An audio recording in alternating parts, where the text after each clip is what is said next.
कहानी की शुरुआत होती है एक युवा लड़के से जो सड़क किनारे शादी ब्याह का भविष्य बताने वाला ज्योतिषी बनकर अपना पहला दिन शुरू करता है। तभी एक लड़की उसके पास आती है और पूछती है, क्या मेरी और मेरे मंगेतर की शादी सच में सफल होगी? लड़का अपनी रहस्यमयी शक्ति का इस्तेमाल करता है। उसकी आंखें नीली रोशनी से चमक उठती हैं और वो उसके चेहरे की बारीकी से जांच करता है। कुछ पल बाद वह गंभीर होकर कहता है, तुम्हारे चेहरे का मैरिज पैलेस पूरी तरह डार्क दिख रहा है। ये इशारा है कि ये शादी बाहर से जितनी परफेक्ट लग रही है, अंदर से उतनी खुशहाल नहीं होगी। ये सुनते ही लड़की की दोस्त भड़क जाती है और गुस्से में कहती है, अरे भाई, आज इतना खुशी का दिन है, कुछ अच्छा तो बोलो। लेकिन ज्योतिषी शांत होकर जवाब देता है, तुम्हें मीठा झूठ सुनना है या कड़वा सच? लड़की खुद जानना चाहती है कि उसने ऐसा क्यों कहा। तब वह उसके चेहरे की तरफ इशारा करते हुए कहता है, तुम्हारी नाक का सिरा काला और फीका पड़ चुका है। तुम्हारा वेल्थ पैलेस धूल से ढका हुआ है। इसका मतलब जिस इंसान से तुम शादी करने जा रही हो, उसकी आर्थिक हालत बुरी तरह बिगड़ चुकी है। तभी उसका मंगेतर वहां पहुंच जाता है। ज्योतिषी उसे देखते ही कहता है, ऊपर से तुम जितने मजबूत दिखते हो, अंदर से उतने ही कर्ज में डूबे हुए हो। यह सुनकर मंगेतर आग बबूला हो जाता है और चिल्लाकर कहता है, हम तुम्हारे कस्टमर हैं और तुम हमें बद्दुआ दे रहे हो। यह सब अंधविश्वास है। लेकिन ज्योतिषी उसकी बात अनसुनी कर उसके चेहरे को गौर से देखता रहता है। फिर वह कहता है, तुम्हारी दोनों भौहों के बीच काली आभा छाई हुई है। यह बहुत बड़ा खतरा है। इसका मतलब तुम्हारे ऊपर बहुत जल्द कोई कानूनी मुसीबत आने वाली है, जो एक छोटे केस से लेकर सीधा जेल तक भी पहुंचा सकती है। यह सुनते ही मंगेतर का चेहरा उड़ जाता है, क्योंकि उसे अपना हाल ही में किया गया बड़ा बिजनेस डील याद आ जाता है। तभी ज्योतिषी आखिरी भविष्यवाणी करता है, वो डील पूरी तरह बर्बाद होने वाली है। तुम अपना सब कुछ खो दोगे, और जिसने तुम्हें ठगा है, मैं जानता हूं वो कौन है। तुम्हारे चेहरे के ये निशान साफ बता रहे हैं कि जेल जाना अब तुम्हारी किस्मत बन चुका है। लड़की सदमे में अपने मंगेतर से पूछती है, क्या फॉर्च्यून टेलर ने जो कहा वो सच है? मंगेतर तुरंत बात को बकवास बताकर उसे नजरअंदाज करने के लिए कहता है, लेकिन लड़की जिद करके उसका बैग छीन लेती है। जैसे ही वह बैग खोलती है, अंदर 50 लाख का कर्ज का सर्टिफिकेट देखकर उसके पैरों तले जमीन खिसक जाती है। मंगेतर घबराकर सफाई देने लगता है, लेकिन उसकी दोस्त बीच में आकर उसे जोर से धक्का दे देती है। तभी पुलिस पहुंच जाती है और पूरा मामला अपने हाथ में ले लेती है, जबकि लड़की टूटकर वहीं खड़ी रह जाती है। उसी समय फॉर्च्यून टेलर के सिस्टम से नोटिफिकेशन आता है, पहला मिशन सफल। कहानी 3 दिन पहले चली जाती है, जहां एक डॉक्टर उसे बताता है कि उसके दिमाग में ब्रेन ट्यूमर है और उसके पास ज्यादा से ज्यादा सिर्फ 3 महीने की जिंदगी बची है। यह सुनकर उसकी दुनिया उजड़ जाती है और वह फूट फूट कर रो पड़ता है। तभी अचानक एक रहस्यमयी सिस्टम एक्टिव होता है और मैसेज देता है कि उसकी जिंदगी रीसेट करने का मिशन शुरू हो चुका है। सिस्टम बताता है कि अब से उसे रोज दोपहर 2 से 3 बजे तक मैरिज रजिस्ट्रेशन ऑफिस के बाहर बैठकर 3 लोगों का भविष्य बिल्कुल सही बताना होगा, तभी उसकी जिंदगी बढ़ेगी। कहानी फिर वर्तमान में लौटती है। तभी एक विशालकाय आदमी उसके सामने ढेर सारे पैसे रखकर अपनी शादी का भविष्य पूछता है। फॉर्च्यून टेलर उसका चेहरा देखकर कहता है, तुम्हारे चिल्ड्रन पैलेस की चमक बता रही है कि तुम्हें आज्ञाकारी और नेक संतान का सुख मिलेगा। आदमी खुशी से उछल पड़ता है और कहता है, बिल्कुल सही। पिछले महीने मेरे बेटे ने मुझे नई कार गिफ्ट की थी। वह गर्व से अपने बेटे की फोटो दिखाता है, लेकिन फोटो देखते ही फॉर्च्यून टेलर मन ही मन सोचता है, अच्छी जमीन पर किसी और की फसल उग गई है। आदमी घबराकर इसका मतलब पूछता है। फॉर्च्यून टेलर समझाता है कि उसके और उसकी पत्नी दोनों के चौकोर चेहरे और चौड़े जबड़े हैं, लेकिन बेटे के नयन नक्श बिल्कुल अलग, नुकीले और नाजुक हैं। वह कहता है कि यह समानता नहीं बल्कि बहुत बड़ा फर्क है। तभी आदमी को पड़ोसियों की पुरानी बातें याद आने लगती हैं, जब वे मजाक में कहते थे कि उसका बेटा किसी से भी नहीं मिलता। अचानक उसे एहसास होता है कि उसका बेटा सच में उसका नहीं हो सकता। वह जमीन पर गिर पड़ता है और फूट फूट कर रोने लगता है। उसी पल सिस्टम का दूसरा मिशन भी सफल हो जाता है।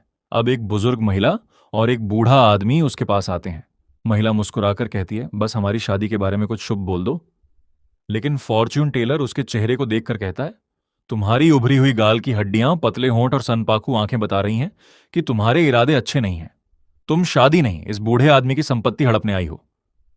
महिला गुस्से से चिल्लाकर उसे झूठा कहती है, लेकिन फॉर्च्यून टेलर बूढ़े आदमी की तरफ देखकर कहता है, तुम्हारे माथे का प्रॉपर्टी पैलेस बता रहा है कि तुम अमीर परिवार से हो और कम से कम एक घर के मालिक हो, लेकिन अब उस पर काली आभा छा गई है, यानी कोई तुम्हारा घर छीनने वाला है। फिर वह सीधे महिला की तरफ उंगली उठाकर कहता है, ये तुमसे नकली शादी करके तुम्हारा घर अपने नाम करवाना चाहती है और फिर तुम्हें छोड़कर अपने बेटे के लिए वही घर खरीदेगी। महिला रोने लगती है और सब कुछ झूठ बताती है। तभी फॉर्च्यून टेलर उसकी बाईं भौं पर बने काले तिल की तरफ इशारा करके कहता है, इसे छल और धोखे का तिल कहते हैं। ऐसे लोग पहले भरोसा जीतते हैं और फिर लोगों को ठगते हैं। तुम पहली बार नहीं, कई बुजुर्गों के साथ यही खेल खेल चुकी हो। महिला घबराकर उस पर हमला करने दौड़ती है, लेकिन आसपास के लोग उसे पकड़ लेते हैं। बूढ़ा आदमी राहत की सांस लेते हुए जमीन पर बैठ जाता है और उसकी जान बचाने के लिए धन्यवाद देता है। तभी सिस्टम तीसरे मिशन की सफलता घोषित करता है। अगले ही पल इनाम का हिसाब आता है। उसकी जिंदगी में 30 दिन और जुड़ जाते हैं। साथ ही उसे 10 लाख की बड़ी नकद राशि भी मिलती है। वह राहत की सांस लेकर धीरे से कहता है, आखिरकार मैं बच गया। घड़ी देखकर वह ऐलान करता है कि आज का काम खत्म हो गया है। लेकिन भीड़ उसे रोकने लगती है। कोई एक और रीडिंग के लिए 1 लाख ऑफर करता है। वही लड़की जिसे उसने पहले बचाया था सीधे 5 लाख देने की बात कहती है। हर तरफ पैसों की बोलियां लगने लगती हैं। तभी काले सूट पहने गार्ड भीड़ हटाते हैं और एक रईस आदमी आगे आकर अपना परिचय वोंग जैन हुआ के रूप में देता है। वह सिर्फ एक रीडिंग के बदले 50 लाख वाली ब्लैक बैंक कार्ड उसके सामने रख देता है। पूरी भीड़ हैरान रह जाती है, लेकिन फॉर्च्यून टेलर शांत होकर कहता है, माफ कीजिए, आज का कोटा पूरा हो चुका है। अमीर आदमी बार बार समझाता है कि नियम बदले जा सकते हैं और रकम भी बढ़ाने को तैयार है, लेकिन फॉर्च्यून टेलर घड़ी देखकर कहता है, करीब 3 बज चुके हैं, अब मैं जा रहा हूं। वह अपना बैग उठाकर चला जाता है और करोड़ों का मालिक वहीं कार्ड हाथ में लिए खड़ा रह जाता है। भीड़ सोचती रह जाती है कि जिसने पूरी जिंदगी सबको पैसे से झुकाया, उसे पहली बार कोई ऐसा मिला जिसे खरीदा नहीं जा सकता। रात को फॉर्च्यून टेलर घर लौटकर गहरी नींद सो जाता है, लेकिन सोशल मीडिया पर उसका वीडियो आग की तरह फैल जाता है। करोड़ों लोग देखते हैं कि उसने 50 लाख का ऑफर ठुकरा दिया, जबकि उसी दिन उसकी तीनों भविष्यवाणियां सच साबित हो चुकी थीं। देखते ही देखते लोग उसे सिविल अफेयर्स ऑफिस का लेजेंडरी फॉर्च्यून टेलर कहने लगते हैं। बड़े बड़े इन्फ्लुएंसर और अमीर लोग उसे ढूंढने में करोड़ों खर्च करने को तैयार हो जाते हैं। तभी आधी रात को सिस्टम का नया नोटिफिकेशन आता है। इस बार मिशन है क्रिमिनल इन्वेस्टिगेशन बिल्डिंग के बाहर बैठकर टैरो कार्ड्स की मदद से मर्डर केस से जुड़े 3 लोगों का भविष्य पढ़ना और उनके राज खोलना। वह तुरंत सर्द रात में काले कपड़े पहनकर वहां पहुंच जाता है, अपना स्टॉल लगाता है और बोर्ड टांग देता है, murder case specialist tarot reading. तभी एक पुलिस ऑफिसर गुस्से में उसके पास आता है और चिल्लाता है, तुम्हें पता भी है ये कौन सी जगह है? ये कोई नाइट मार्केट नहीं है, अभी अपना सामान समेटो और निकलो। फॉर्च्यून टेलर थके हुए अंदाज में विनती करता है, बस 2 घंटे रुकने दीजिए, मैं किसी का रास्ता नहीं रोक रहा। लेकिन ऑफिसर साफ मना कर देता है और धमकी देता है कि अगर वह नहीं गया तो जबरदस्ती हटाया जाएगा। फॉर्च्यून टेलर अपनी जगह से हिलने से इनकार कर देता है। तभी दूसरा तेज तर्रार ऑफिसर और फिर एक सीनियर डिटेक्टिव बाहर आते हैं। मौका देखकर फॉर्च्यून टेलर कहता है, मेरे पास एक अहम सबूत है। डिटेक्टिव गंभीर होकर पूछता है, किस चीज का सबूत? वह शांत होकर जवाब देता है, अभी नहीं पता, क्योंकि मैंने अभी तक टैरो रीडिंग ही नहीं की। यह सुनते ही डिटेक्टिव को लगता है कि वह उनका मजाक उड़ा रहा है। वह गुस्से में उसे तुरंत वहां से जाने का आदेश देता है और बिना उसकी बात सुने वापस बिल्डिंग के अंदर चला जाता है। अचानक एक लग्जरी ब्लैक कार तेज ब्रेक की चीखती आवाज के साथ बिल्डिंग के सामने आकर रुकती है। उसमें से एक डरी हुई औरत बाहर निकलती है और भागते हुए पुलिस के पास पहुंचकर घुटनों के बल गिर जाती है। वह रोते हुए डिटेक्टिव की जैकेट पकड़कर गिड़गिड़ाने लगती है, प्लीज बताइए, मेरी बेटी मिली या नहीं? डिटेक्टिव उसे सहारा देकर उठाता है और समझाता है कि उनकी टीमें सीसीटीवी फुटेज खंगाल रही हैं और दूसरी टीम पूरे शहर में बच्ची की तलाश कर रही है। वह भरोसा दिलाता है कि कोई भी सुराग मिलते ही सबसे पहले उन्हें खबर दी जाएगी। तभी उसका पति गुस्से में पुलिस पर बरस पड़ता है। वह चिल्लाकर कहता है, 48 घंटे बीत चुके हैं। यही तो वो गोल्डन टाइम था जिसके बारे में आप लोग कहते थे। हर मिनट के साथ मेरी बेटी के जिंदा मिलने की उम्मीद खत्म होती जा रही है।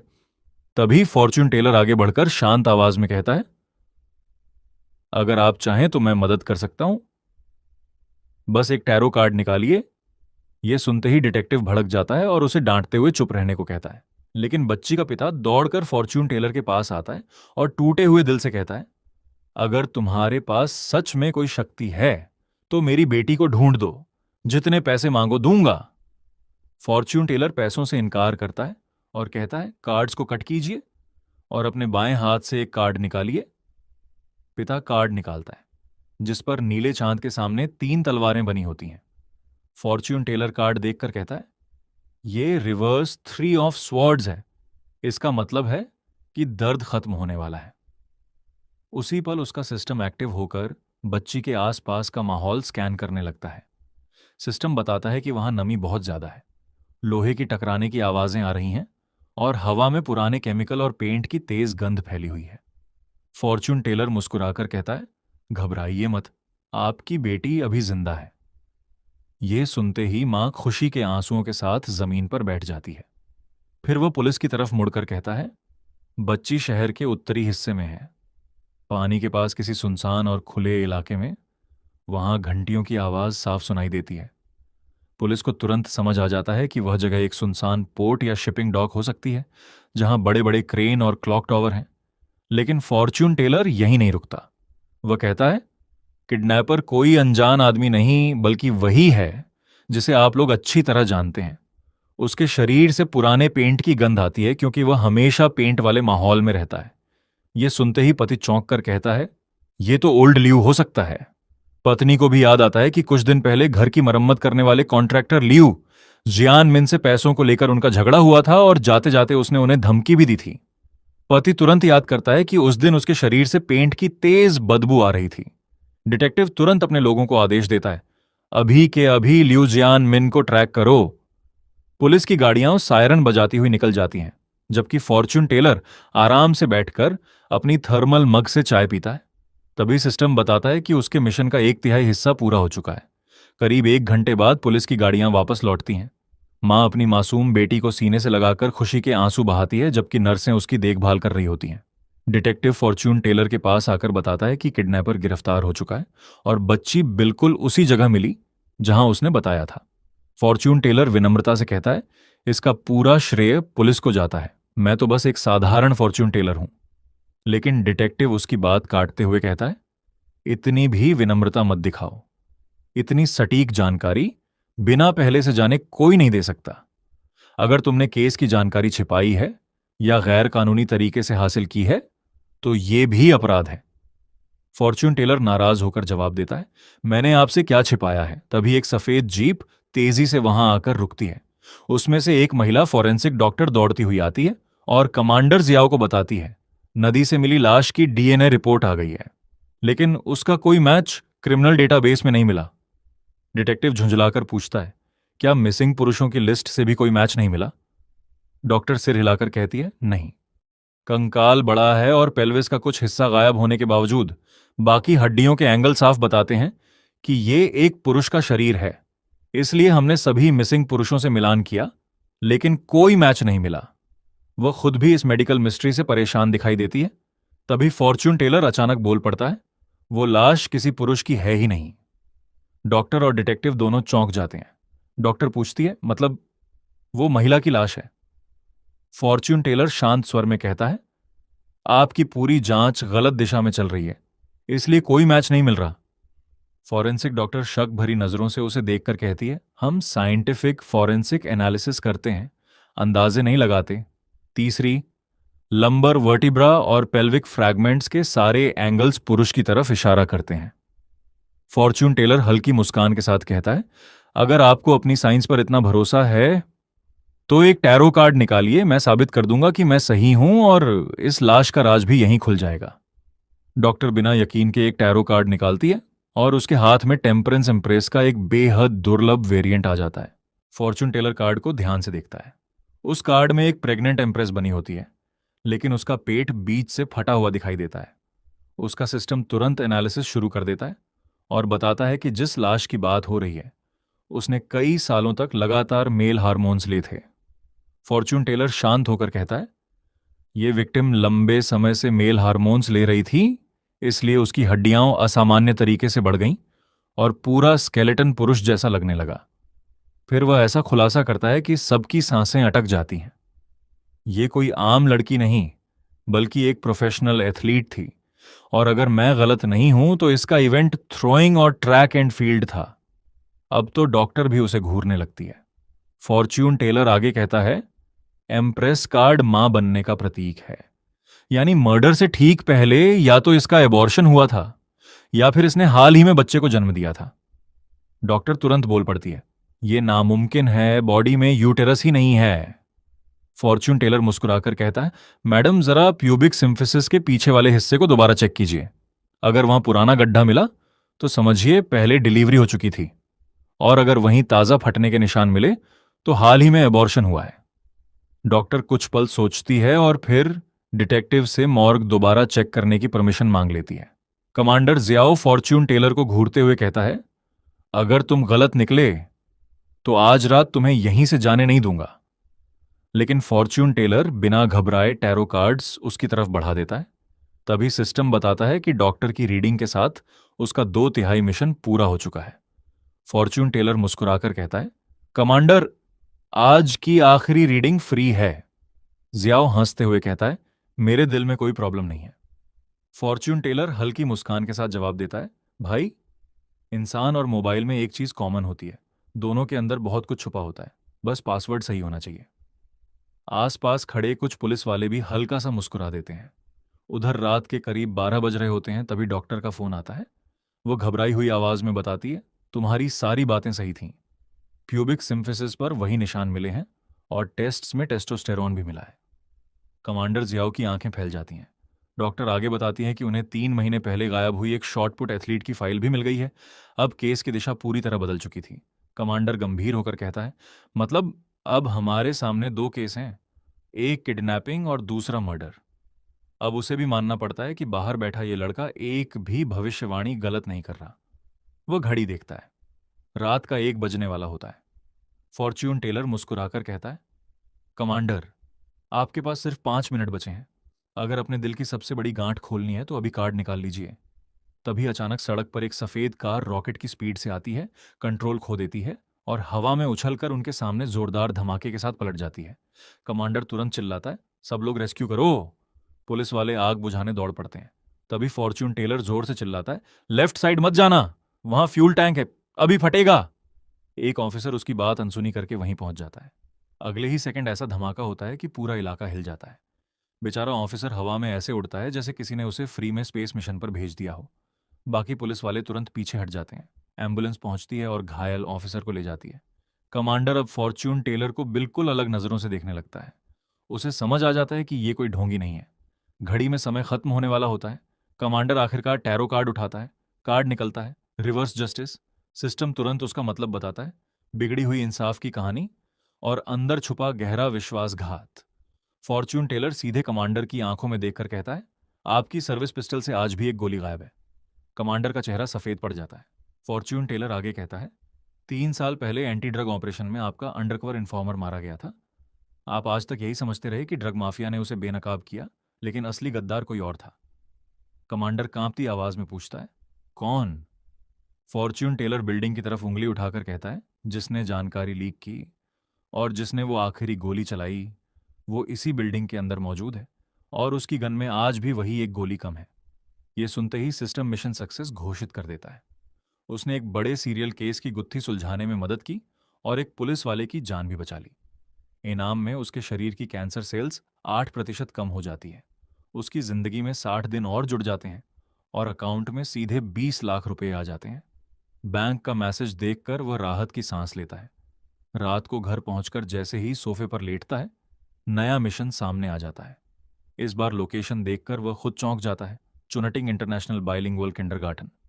सिस्टम बताता है कि इस बार उसे बच्चों की हड्डियां टच करके उनके टैलेंट और फ्यूचर की रीडिंग करनी होगी। 3 बच्चों की रीडिंग 100% सही हुई, तभी मिशन पूरा माना जाएगा। फॉर्च्यून टेलर सोचता है, वाह, अब छोटे छोटे बच्चों का इंटरव्यू भी लेना पड़ेगा। फिर उसे याद आता है कि यही शहर का सबसे महंगा स्कूल है, जहां साल की फीस सुनकर आम आदमी की ईएमआई भी शर्मा जाए। उसे समझ आ जाता है कि सिस्टम जानबूझकर हर मिशन पहले से ज्यादा मुश्किल बना रहा है। लेकिन फिर उसे अपने कैंसर और बची हुई 4 महीने की जिंदगी याद आती है। वह मन ही मन कहता है, भाई, मिशन नहीं करूंगा तो ऊपर वाला जल्दी बुला लेगा, और करूंगा तो शायद लाइफ बढ़ जाएगी। चलो फिर स्कूल ही सही। अगले दिन वह किंडरगार्टन के बाहर पहुंचता है। चारों तरफ लग्जरी कारें खड़ी थीं, जैसे स्कूल नहीं किसी मिनिस्टर की मीटिंग हो। वह अपना गत्ते का बोर्ड लगाता है, बच्चों का टैलेंट और फ्यूचर प्रेडिक्शन। तभी 2 सिक्योरिटी गार्ड डंडे लेकर उसकी तरफ आते हैं। एक गार्ड गुस्से में पूछता है, ओए, यहां क्या कर रहे हो? फॉर्च्यून टेलर मुस्कुराकर कहता है, भाई सड़क किनारे ईमानदारी से बिजनेस कर रहा हूं, जीएसटी भी नहीं मांग रहा। गार्ड भड़क कर कहता है, ये प्राइवेट स्कूल है, यहां कोई स्टॉल नहीं लगेगा, अभी सामान उठाओ और निकलो। फॉर्च्यून टेलर अपने पैरों के पास बनी लाल लाइन दिखाकर कहता है, देख लो भाई, मैं पब्लिक फुटपाथ पर हूं। स्कूल की प्राइवेट लिमिट तो उन सीढ़ियों से शुरू होती है। कानून भी पढ़ लो, सिर्फ बच्चों को ही पढ़ाना जरूरी नहीं। लेकिन गार्ड उसकी एक नहीं सुनता और कहता है, लाइन वाइन बाद में देखेंगे, पहले तुम्हारा ये स्टॉल हटेगा। और सच बताऊं, तुम्हें देखकर पूरे स्कूल का वीआईपी लुक खराब हो रहा है। फॉर्च्यून टेलर शांत रहते हुए बोला, मैं न किसी का रास्ता रोक रहा हूं, न फायर लेन ब्लॉक कर रहा हूं, और न ही इमरजेंसी रूट। फिर उसने आराम से अपना मोबाइल निकाला और गार्ड से कहा, अगर जबरदस्ती हाथ लगाया ना तो सीधे ऑफिशियल कंप्लेंट करूंगा और वीडियो सोशल मीडिया पर भी डाल दूंगा, फिर कमेंट सेक्शन तुम्हें नहीं छोड़ेगा। ये सुनते ही गार्ड का तेवर थोड़ा ढीला पड़ गया। उसने बस इतना कहा, ठीक है, लेकिन गेट से दूर रहना, पेरेंट्स और बच्चों को कोई दिक्कत नहीं होनी चाहिए। तभी लाल ड्रेस पहने एक स्टाइलिश महिला अपने छोटे बेटे का हाथ पकड़कर वहां आती है और मुस्कुराते हुए पूछती है, बताइए मेरे बेटे का फ्यूचर कैसा रहेगा। फॉर्च्यून टेलर बोला, मैं बच्चों का फ्यूचर और उनका असली टैलेंट पढ़ सकता हूं, फीस आपकी मर्जी। महिला खुश होकर बोली, इतना आसान। फिर उसने बेटे को आगे धकेलते हुए कहा, जरा देखिए, ये आगे चलकर हार्वर्ड जाएगा या येल। हमने तो अभी से उसकी पढ़ाई के लिए करोड़ों का फंड बना रखा है। तभी बच्चा चिल्लाया, मुझे हार्वर्ड नहीं, मीट खाना है। आसपास खड़े लोग हंसी रोकने लगे। फॉर्च्यून टेलर ने उसका हाथ पकड़कर बोन रीडिंग शुरू की और मुस्कुराकर बोला, हार्वर्ड और येल दोनों भूल जाइए। महिला का चेहरा तुरंत उतर गया। वह गुस्से में बोली, आपको पता भी है ये कितना होशियार है। इसके पियानो टीचर इसकी उंगलियों की तारीफ करते नहीं थकते। फॉर्च्यून टेलर गंभीर होकर बोला, सच सुन पाएंगी? महिला बोली, बोलिए। उसने कहा, इस बच्चे के लिए दुनिया का सबसे अच्छा कॉलेज कोई आईवी लीग नहीं बल्कि टॉप कुलिनरी स्कूल है। ये कुकिंग की दुनिया का जीनियस बनेगा। इतना सुनते ही भीड़ ठहाके लगाने लगी और महिला भड़क गई। मैं हर साल इसकी पढ़ाई पर करोड़ों खर्च करती हूं। Piano, horse riding, golf, private tutor, सिर्फ ट्यूशन पर ही 20 लाख से ज्यादा लगते हैं, और आप इसे शेफ बना रहे हैं। फॉर्च्यून टेलर हंसकर बोला, मैडम पैसे से टैलेंट नहीं खरीदा जाता। फिर उसने बच्चे की कलाई पकड़कर समझाया, इसकी कलाई की हड्डियां सामान्य लोगों से कहीं ज्यादा चौड़ी और मजबूत हैं। उंगलियों के जोड़ बेहद लचीले हैं। पुराने जमाने में इसे पुलिंग एंड हैमरिंग हैंड्स कहा जाता था। महिला की आंखें चमक उठीं। मतलब कोई महान गुण। फॉर्च्यून टेलर बोला, बिल्कुल, वॉक ऐसे उछालने के लिए भगवान का स्पेशल एडिशन। भीड़ फिर हंस पड़ी। उसने आगे कहा, इसकी छोटी और मोटी उंगलियां इसे शानदार कंट्रोल देती हैं। हथेलियां मोटी हैं इसलिए तेज गर्मी भी आसानी से झेल लेंगी। इसका टेस्ट सेंस आम लोगों से 10 गुना ज्यादा तेज है। फिर उसने बच्चे से पूछा, पियानो अच्छा लगता है? बच्चा गुस्से से चिल्लाया, बिल्कुल नहीं, उस टीचर का टिक टिक वाला मेट्रोनोम सुनकर मेरा दिमाग पक जाता है। मां तुरंत डांटने लगी, चुप, कल ही तो दादी के लिए गाना बजाया था। बच्चा मासूमियत से बोला, वो तो सिर्फ इसलिए ताकि दादी मुझे बर्गर खिलाने ले जाएं। फिर उसने अपनी मां की तरफ देखकर शिकायत की, और आपका खाना भी अच्छा नहीं होता, बस नमक ही नमक। हमारी मेड जो मीट बनाती है ना, पहले पीली मिश्री डालती है, फिर डार्क सोया सॉस डालती है, तभी उसका स्वाद इतना बढ़िया आता है। महिला की आंखें फटी की फटी रह गईं। फॉर्च्यून टेलर बोला, देखा, ये बच्चा फ्लेवर को ऐसे पहचानता है जैसे मशीन स्कैन करती है। अगर आपने इसे जबरदस्ती पियानो में लगाया तो दुनिया एक 3 स्टार मिशेलिन शेफ खो देगी। महिला कुछ देर चुप रही, फिर हार मानकर पैसे उसके सामने रख दिए और बेटे से बोली, ठीक है, अगर तुझे सच में कुकिंग पसंद है तो मैं तुझे वहीं सीखने दूंगी। ये देखते ही बाकी पेरेंट्स भी उसके आसपास जमा हो गए। कोई बोला, मेरे बेटे को भी देखिए, ये तो हर वक्त सपने ही देखता रहता है। तभी भीड़ को चीरते हुए वही अमीर आदमी आगे आया और घमंड से बोला, रुको, दूसरा कस्टमर मैं हूं। उसने अपनी बेटी को आगे करते हुए कहा, पहले वाले बच्चे में खाना पसंद है, ये तो देखकर भी समझ आ जाता है, इसमें कौन सी बड़ी बात थी। वह हंसते हुए बोला, अगर सच में इतनी ताकत है तो मेरी बेटी को देखकर बताओ। फिर उसने गर्व से अपनी बेटी का परिचय कराया, ये है लिन शियान, पूरे स्कूल की ऑफिशियल जीनियस। 3 साल की उम्र में सैकड़ों कविताएं याद थीं, 5 साल में मेंटल मैथ्स मास्टर कर लिया और अब खुद से एडवांस कैलकुलस पढ़ रही है। भीड़ दंग रह गई। किसी ने फुसफुसाकर कहा, यही है वो चाइल्ड प्रोडिजी। आदमी मुस्कुराकर बोला, चलो फॉर्च्यून टेलर, अब इसकी बोन रीडिंग करके बताओ, कहीं ये नया आइंस्टीन है या फिर अगली मैरी क्यूरी। फॉर्च्यून टेलर बिना कुछ बोले बच्ची के सिर पर हाथ रखता है। सिस्टम तुरंत उसके दिमाग और हड्डियों का स्कैन शुरू कर देता है। कुछ सेकंड बाद रिजल्ट देखकर उसके चेहरे की मुस्कान गायब हो जाती है। रिपोर्ट बता रही थी कि बच्ची के शरीर का विकास कुपोषण और लगातार मानसिक दबाव की वजह से रुक गया है। उसके दिमाग का लॉजिक वाला हिस्सा लगभग एक्टिव ही नहीं है। वह अपनी समझ से नहीं बल्कि डर और लगातार रटाई की वजह से सब कुछ याद रखती है। सिस्टम साफ लिखता है, ये कोई जीनियस नहीं बल्कि अपने माँ बाप के दबाव में याद करने वाली मशीन बना दी गई एक मासूम बच्ची है। वो अमीर आदमी घमंड से हंसते हुए बोला, क्या हुआ, अब चुप क्यों हो गए? मेरी बेटी की हड्डियों की क्वालिटी समझ नहीं आई क्या? फॉर्च्यून टेलर ने उसकी तरफ सीधी नजर डालकर ऐसा जवाब दिया कि पूरा माहौल जम गया। तुम्हारी बेटी कोई जीनियस नहीं है, वो सिर्फ एक ऐसी बच्ची है जिसे जबरदस्ती जीनियस बनने की एक्टिंग करवाई जा रही है। ये सुनते ही भीड़ से जोर की सांसें निकल गईं। छोटी बच्ची ने भी चौंक कर उसकी तरफ देखा, जैसे पहली बार किसी ने उसका छुपा हुआ दर्द पहचान लिया हो। पिता तुरंत बोला, चलो बेटा, इन्हें अपनी टैलेंट दिखाओ। उसने बेटी को एक बेहद मुश्किल क्लासिकल कविता सुनाने को कहा। बच्ची चेहरे पर जबरदस्ती की मुस्कान लाकर मशीन की तरह बिना रुके पूरी कविता सुनाने लगी। उसकी स्पीड और याददाश्त देखकर लोग दंग रह गए। तभी फॉर्च्यून टेलर ने आगे बढ़कर उसकी पेशानी पर हल्की सी उंगली रखी और कहा, बस, अब और नहीं। फिर वह पिता की तरफ मुड़कर बोला, इसे एक भी शब्द का मतलब नहीं पता, ये सिर्फ आवाजें याद करती हैं और रिकॉर्डर की तरह दोहराती है। पिता गुस्से में बोला, तो क्या हुआ, ऐसी मेमोरी भी तो भगवान का गिफ्ट है। फॉर्च्यून टेलर ने शांत आवाज में कहा, गिफ्ट है, लेकिन इसकी कीमत बहुत भारी है। उसने बच्ची की उंगलियां दिखाईं। उन पर दांतों के निशान और छोटे छोटे घाव साफ दिखाई दे रहे थे। फिर उसने उसके सिर के पीछे की हड्डियों की तरफ इशारा करते हुए कहा, इसका बोन स्ट्रक्चर बता रहा है कि यह बच्ची अंदर से टूट चुकी है। इसे हर समय खुद पर शक रहता है। इसे हर हाल में दूसरों की तारीफ चाहिए, क्योंकि ये हमेशा डर में जीती है।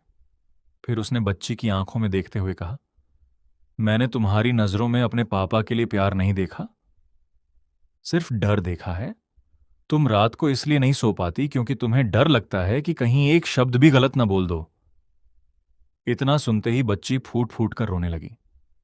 फॉर्च्यून टेलर आगे बोला, तुम्हें डर है कि गलती हुई तो फिर तुम्हें उस बिना खिड़की वाले स्टडी रूम में बंद कर दिया जाएगा। अब बच्ची पूरी तरह टूट गई। पिता गुस्से से चिल्लाया, बकवास बंद करो।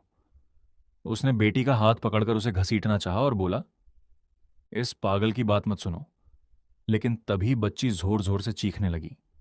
वह जमीन पर गिर गई और रोते रोते वही कविता दोहराने लगी जो उसे जबरदस्ती याद करवाई गई थी। उसकी हालत देखकर पूरे माहौल में सन्नाटा छा गया।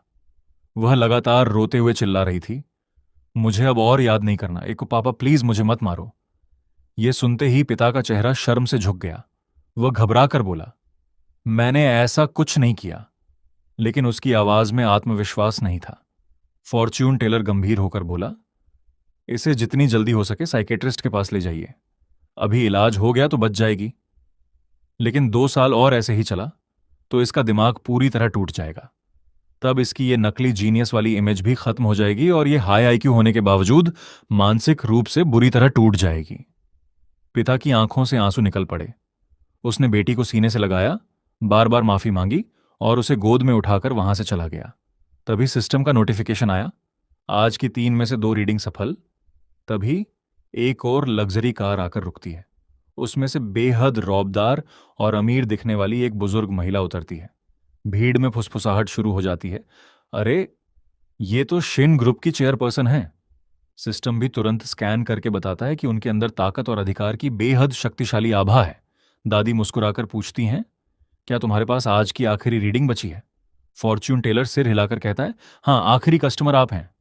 वह अपने पोते को आगे लाकर पूछती है, बताओ, क्या यह भविष्य में हमारा पूरा बिजनेस संभाल पाएगा? फॉर्च्यून टेलर कहता है, पहले इसकी बोन रीडिंग करनी होगी। तभी सिक्योरिटी वाले बीच में आते हैं, लेकिन दादी हाथ उठाकर उन्हें रोक देती हैं। फॉर्च्यून टेलर बच्चे के सिर पर हाथ रखता है। उसकी आंखें लाल चमकने लगती हैं और सिस्टम स्कैन शुरू कर देता है। कुछ सेकंड बाद रिजल्ट आता है, लीडरशिप 0, जिम्मेदारी 0, लेकिन पैसा उड़ाने की talent full marks. Fortune teller उसकी हथेली भी देखता है और आखिर में गंभीर होकर कहता है, ये बच्चा आपका बिजनेस संभालने के लिए बिल्कुल फिट नहीं है, बल्कि अगर इसे चेयरमैन बना दिया तो यही आपकी पूरी दौलत खत्म कर देगा। दादी का चेहरा सख्त हो जाता है। कोई वजह? फॉर्च्यून टेलर उसके हाथ की तरफ इशारा करके कहता है, देखिए, इसकी लंबी उंगलियां और पतली हथेली फिजियोग्नॉमी में वेल्थ लीकिंग हैंड कहलाती हैं। यानी पैसा इसके हाथ में वैसे ही टिकेगा जैसे छलनी में पानी। पुराने लोग कहते थे, सोना भी इसके हाथ से बिना आवाज किए निकल जाएगा। फिर उसने बच्चे के माथे की तरफ इशारा किया। यहां की हड्डियां ऊंची और चमकदार हैं। इसका मतलब ये आजाद रूह है। इसे ऑफिस में बैठाकर फाइलें साइन करवाना सबसे बड़ी गलती होगी। 10 साल के अंदर ये पूरा ग्रुप बेच देगा, सिर्फ इसलिए कि दुनिया घूम सके। हो सकता है अंटार्कटिका में पेंगुइन देखने चला जाए, या किसी दिन बोले कि मंगल ग्रह देखने का मन है। भीड़ हंसी रोक नहीं पाई, लेकिन दादी के चेहरे पर चिंता साफ दिखाई देने लगी। उन्होंने घबराकर पूछा, क्या सच में इतना निकम्मा निकलेगा? फॉर्च्यून टेलर मुस्कुराकर बोला, निकम्मा नहीं, बस बिजनेस के लिए नहीं बना। इसकी असली ताकत नई जगहें, नई चीजें और दुनिया एक्सप्लोर करना है। अगर आपकी 3 पीढ़ियों की कमाई इतनी है कि खत्म ही नहीं होगी, तो इसे दुनिया घूमने दीजिए। यकीन मानिए, ये चेयरमैन नहीं, दुनिया का टॉप क्लास एक्सप्लोरर बनेगा।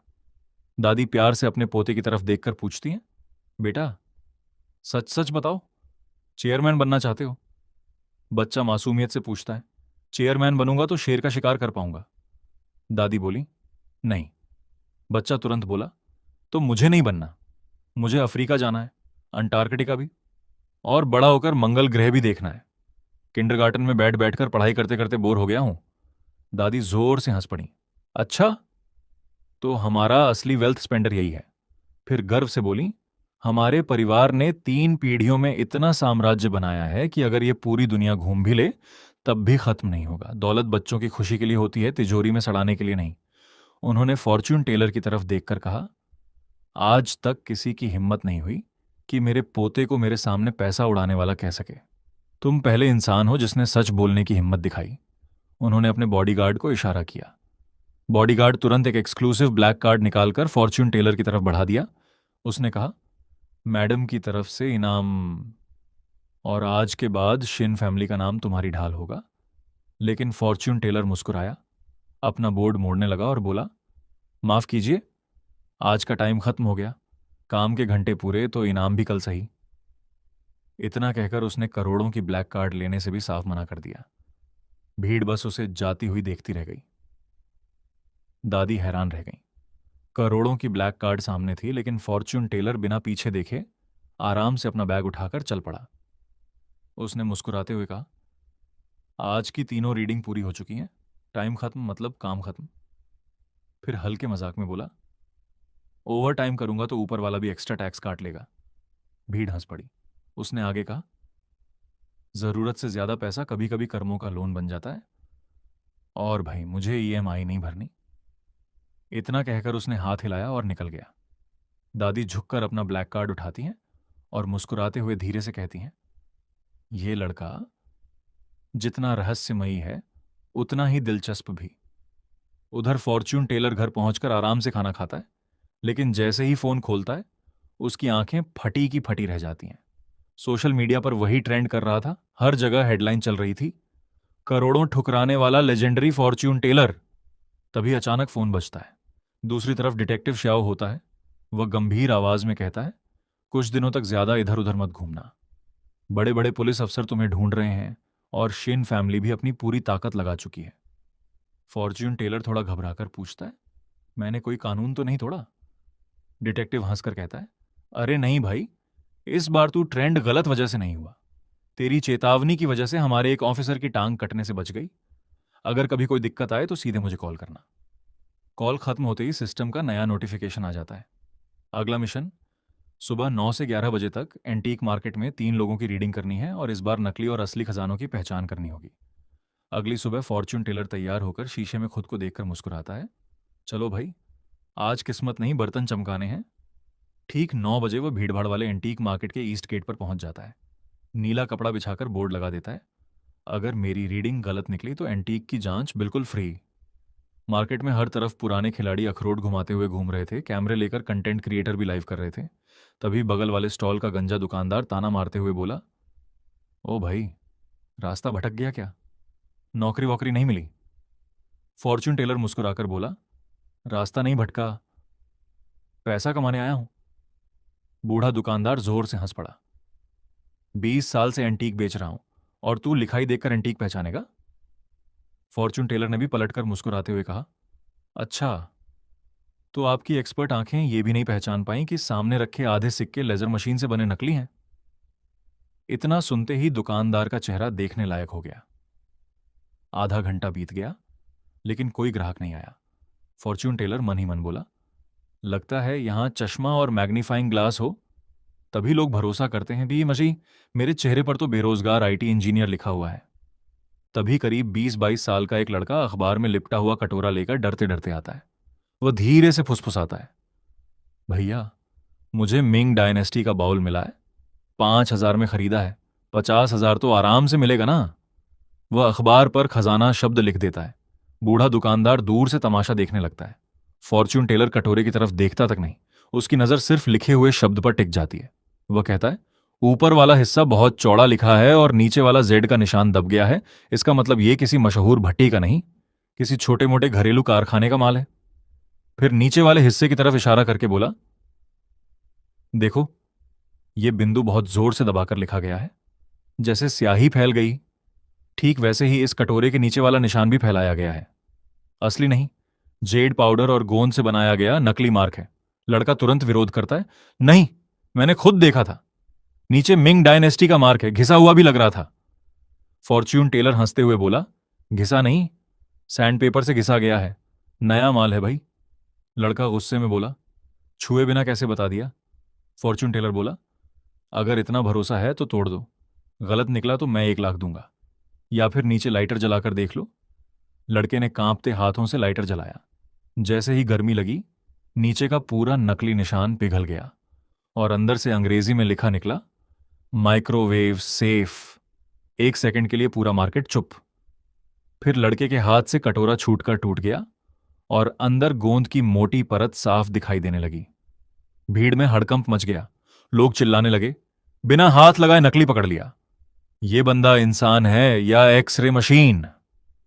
देखते ही देखते उसके स्टॉल के सामने भारी भीड़ जमा हो गई। तभी लकड़ी का नक्काशीदार बॉक्स लेकर एक बुजुर्ग शख्स आगे आए। उन्होंने बॉक्स सामने रखकर कहा, पहले वाला बाउल पकड़ना आसान था, असली टेस्ट ये पेंटिंग है। बड़े बड़े ऑक्शन हाउस भी इसकी असलियत पर लड़ चुके हैं। उन्होंने कागज पर चित्र शब्द लिखा और उत्सुकता से उसकी तरफ देखने लगे। फॉर्च्यून टेलर मुस्कुराकर बोला, सच सुन पाएंगे? क्योंकि मैं चीनी कम और सच ज्यादा परोसता हूं। बुजुर्ग बोले, बस सच चाहिए। फॉर्च्यून टेलर ने उन्हें बॉक्स खोलने से ही रोक दिया, जरूरत नहीं। फिर उसने लिखे हुए शब्द को देखते हुए कहा, बीच वाला हिस्सा साफ और संतुलित है, लेकिन बाहर की रेखाओं की स्याही अलग है। ब्रश का दबाव भी मेल नहीं खा रहा। मतलब पेंटिंग का बीच वाला हिस्सा असली है, लेकिन किनारे की लिखावट, मुहर और माउंटिंग सब नकली हैं, किसी दूसरी पेंटिंग से काटकर यहां चिपकाए गए हैं। एंटीक की दुनिया में इसे कहते हैं दूसरे शरीर में आत्मा बसाना। बुजुर्ग की आंखें फैल गईं। उन्होंने गहरी सांस लेकर कहा, मैं 1 हफ्ते से इसी बात में फंसा हुआ था। बड़े बड़े एक्सपर्ट इसे पूरी तरह असली बता रहे थे, लेकिन मुझे भी हमेशा लगता था कि पेंटिंग और कैलीग्राफी की स्टाइल आपस में मैच ही नहीं करती। जब उस अमीर आदमी को आखिर समझ आया कि उसके सारे शक सही थे और वो एंटीक असल में एक फ्रैंकनस्टाइन पीस निकला, तो उसकी आंखों में खुशी और राहत के आंसू आ गए। उसने ज्योतिषी का हाथ पकड़कर कहा, अगर आपने सच न बताया होता तो मेरे करोड़ों डूब जाते। और तुरंत एक लाल लिफाफा इनाम में दे दिया। ऊपर से इतना झुककर प्रणाम किया कि लोगों को लगा योगा क्लास शुरू हो गई है। यह नजारा देखते ही भीड़ टूट पड़ी। तभी धक्का मुक्की में एक गरीब बूढ़ा आदमी अपने मैले से बैग के साथ घिसटता हुआ सामने आ गिरा। लोग उसका मजाक उड़ाने लगे, लेकिन ज्योतिषी ने सबको चुप कराया और पूछा, बैग में क्या है? बूढ़ा बोला, कुछ खास नहीं, नदी किनारे कंस्ट्रक्शन साइट से लोहे का टुकड़ा मिला था, कबाड़ी को बेचकर खाने का इंतजाम करने जा रहा था। जब उसने कीचड़ से भरा वो टुकड़ा निकाला तो भीड़ हंसने लगी। ज्योतिषी ने उससे कोई शब्द लिखने को कहा तो बूढ़ा बोला कि उसे सिर्फ लोहा लिखना आता है, क्योंकि वो कभी आयरन फैक्ट्री में मजदूरी करता था। जैसे ही उसने लोहा लिखा, ज्योतिषी ने उल्टा उसी को लाल लिफाफा थमा दिया और बोला, मैं फीस नहीं लूंगा, ये तुम्हारे लिए है। फिर उसने उस शब्द का मतलब समझाते हुए कहा कि इसका इशारा उस चीज की तरफ है जिसकी असली चमक खो चुकी है, लेकिन असली कीमत अभी भी बाकी है। उसने तुरंत पहचान लिया कि यह कोई कबाड़ नहीं बल्कि तांग राजवंश के समय का पीली नदी की बाढ़ रोकने वाले विशाल लोहे के बैल का हिस्सा है, जिस पर आज भी प्राचीन निशान मौजूद हैं। यानी बूढ़ा कबाड़ी नहीं, चलता फिरता खजाना लेकर घूम रहा था। भीड़ ने पहले उसे पागल समझा, लेकिन ज्योतिषी ने बूढ़े को सख्त हिदायत दी कि इसे कबाड़ी को मत बेचना, सिर्फ 200 मीटर दूर म्यूजियम ऑफिस में जमा कर देना। उसने टैक्सी के लिए पैसे भी दिए और भरोसा दिलाया कि सरकार उसे सम्मान पत्र और इतना बड़ा इनाम देगी कि आराम से रिटायरमेंट कट जाएगी। बूढ़ा रोते रोते वहां से भाग गया। तभी पूरे मार्केट में अनाउंसमेंट गूंज उठा कि काला लोहे का टुकड़ा लेकर जाने वाला बूढ़ा तुरंत ऑफिस पहुंचे, क्योंकि वो ग्रेड ए राष्ट्रीय धरोहर निकला और एक बड़े केस की अहम कड़ी है। घर लौटकर ज्योतिषी ने देखा कि उसके अकाउंट में पूरे 50 लाख आ चुके हैं। तभी दरवाजे पर डिटेक्टिव श्याओ सेबों का बैग लेकर पहुंचा और अपनी बहन जियाओ शियाओया की मदद मांगी। उसने बताया कि अस्पताल में सीटी, एमआरआई और ब्लड टेस्ट सब नॉर्मल आए, लेकिन उसकी बहन हर रात एक अंधेरी जगह का सपना देखती है जहां दीवार के पीछे कोई लगातार खरोंचता रहता है। सबसे डरावनी बात यह कि सुबह उठने पर उसके नाखूनों में सचमुच धूल भरी होती है। डॉक्टरों ने उसे स्किज़ोफ्रेनिया बताकर मानसिक अस्पताल में भर्ती कर दिया, लेकिन दवाइयों से भी कोई फर्क नहीं पड़ा। आखिरकार ज्योतिषी उसके साथ अस्पताल गया। वहां पहुंचते ही सिस्टम ने नया मिशन दे दिया, 3 मरीजों के सपनों का सही मतलब बताओ। उसने गार्डन में ड्रीम इंटरप्रेटर का बोर्ड लगाया। पहला मरीज छाता लेकर आया और बोला कि उसने सपना देखा कि वो खुद फटा हुआ छाता बन गया है। ज्योतिषी ने समझाया कि यह मौत का संकेत नहीं बल्कि अपनी मां को खोने का दर्द है। इतना सुनते ही मरीज फूट फूट कर रोने लगा। तभी डिटेक्टिव की बहन उसके सामने आई और कांपती आवाज में बोली, क्या आपको भी वो आवाज सुनाई देती है? उसने कहा कि दीवार के अंदर कोई लगातार 1, 2, 3 गिनते हुए खरोंच रहा है। सब उसे पागल समझते हैं, लेकिन वो जानती है कि कोई सचमुच वहां मौजूद है। ये कहते कहते उसके खून और धूल से भरे नाखून बेंच को खरोंचने लगे और वो हंसते हंसते अचानक रोने लगी। अब असली हॉरर की शुरुआत होने वाली थी। फॉर्चून टेलर की आंखें नीली रोशनी से चमक उठीं और सिस्टम ने पूरा राज खोल दिया। उसे साफ दिखाई दिया कि ये आवाज किसी भूत की नहीं बल्कि कंक्रीट पर नाखून रगड़ने की है, और दीवार के अंदर एक सीक्रेट खोखली जगह भी मौजूद है। उसने तुरंत डिटेक्टिव श्याओ को बुलाकर कहा, तुम्हारी बहन बिल्कुल पागल नहीं है, जो आवाज वो सुनती है वो सच में है। डिटेक्टिव घबरा गया, मतलब पड़ोसी के फ्लैट में कोई छिपा है? फॉर्चून टेलर ने सिर हिलाकर कहा, नहीं, वो तो दीवार के अंदर फंसा हुआ है। अभी इसी वक्त बेडरूम की उस दीवार को तोड़ो जो पड़ोसी के फ्लैट से लगी है। अंदर एक सीक्रेट कैविटी है और उसमें कोई इंसान अभी भी जिंदा है। 1 सेकंड भी मत गंवाना। यह सुनते ही लड़की राहत के आंसुओं में टूट पड़ी कि आखिर किसी ने उसकी बात पर यकीन किया। डिटेक्टिव ने फौरन अपनी टीम को फोन लगाकर बुलडोजर और तोड़फोड़ का सामान मंगवाया। उधर फॉर्चून टेलर आराम से घड़ी देखने लगा, जैसे ऑनलाइन फूड डिलीवरी का टाइम ट्रैक कर रहा हो। तभी अस्पताल के वार्ड 6 के हेड डॉक्टर लीवेई वहां पहुंचे और बोले, चलो देखते हैं ये ड्रीम इंटरप्रेटर कितना बड़ा खिलाड़ी है। उन्होंने अपना सपना बताया कि ऑपरेशन करते समय हर स्केलपेल रबड़ जैसा मुलायम हो जाता था और मरीज का शरीर कट ही नहीं रहा था। फॉर्चून टेलर ने डॉक्टर के हाथों को गौर से देखकर कहा, यह काम का तनाव नहीं है। तुम्हारा अवचेतन मन अब चाकू से नहीं, अपने हाथों से इंसानों का मांस फाड़ना चाहता है। डॉक्टर हंस पड़ा, लेकिन अगले ही पल फॉर्चून टेलर बोला, तुम्हारे हाथ किसी जान बचाने वाले डॉक्टर के नहीं, जल्लाद के लगते हैं। बेहतर होगा खुद पुलिस के सामने सरेंडर कर दो। डॉक्टर का चेहरा सफेद पड़ गया और वो भाग खड़ा हुआ। तभी डिटेक्टिव को कॉल आया। दीवार तोड़ दी गई थी। अंदर सचमुच आधा मीटर चौड़ी सीक्रेट जगह मिली, जहां 6 महीने से एक वांटेड अपराधी छिपा हुआ था। दीवार में छोटे छोटे झरोखे और कैमरे लगे थे, और लड़की के सिर के ठीक पीछे बैठकर वहीं हर रात खरोंचता था। यह सुनकर लड़की सदमे में टूट गई। जाते जाते फॉर्च्यून टेलर ने डिटेक्टिव से कहा, उस डॉक्टर के पुराने ऑपरेशन और अस्पताल के आसपास गायब हुए लोगों की फाइलें भी खोलो। शाम तक मैसेज आया कि डॉक्टर गिरफ्तार हो चुका है और उसके बेसमेंट से इंसानी अंगों का भयानक कलेक्शन मिला है। ये पढ़कर फॉर्चून टेलर भी सन्न रह गया। रात को वो हॉटपॉट खाने निकला तो देखा पूरा शहर उसी की चर्चा कर रहा था। इंटरनेट ने उसे हाफ इमॉर्टल जांग का नाम दे दिया था और कोई सिर्फ उसका पता जानने के लिए 20 लाख युआन का इनाम रख चुका था। वो बड़बड़ाया, इतनी फेम तो एग्जाम के रिजल्ट से पहले भी नहीं चाहिए थी। तभी सिस्टम ने नया मिशन दे दिया। स्टारलाइट मीडिया टॉवर के नीचे रात 9 से 11 बजे तक इंटरनेट सेलिब्रिटीज की ब्यूटी, किस्मत और करियर की रेटिंग करनी है। उसने सोचा, वाह, अब मुझे 100 फिल्टर और 200 प्लास्टिक सर्जरी वाले लोगों की सच्चाई बतानी है। सिस्टम को मेरी दुश्मनी पक्की है। जैसे ही वो बैठा, करोड़ों फॉलोअर्स वाली एक मशहूर इन्फ्लुएंसर बॉडीगार्ड्स के साथ आई और बोली, मेरी खूबसूरती को 10 में से कितने नंबर दोगे? सिस्टम स्कैन होते ही फॉर्चून टेलर ने ठंडे अंदाज में जवाब दिया, सिर्फ 2। वो गुस्से से कांप उठी, लेकिन फॉर्चून टेलर बोला, एक एक्स्ट्रा नंबर सिर्फ इसलिए दिया ताकि तुम्हारा घमंड ज्यादा ना बढ़े। फिर उसने उसकी 3 बार हुई जॉ सर्जरी, टेढ़ी नाक, फिलर्स, माइग्रेन और असली उम्र 42 साल तक बता दी। वो चीखती रही कि उसकी उम्र सिर्फ 18 है, लेकिन फॉर्चून टेलर ने हंसते हुए कहा, 20 साल पुरानी कमर और गर्दन की बीमारी लेकर 18 साल की बनने का ऑस्कर तो मिलना चाहिए।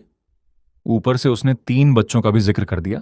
उसकी पोल खुलते ही वो भाग गई और भीड़ हंस हंसकर लोटपोट हो गई।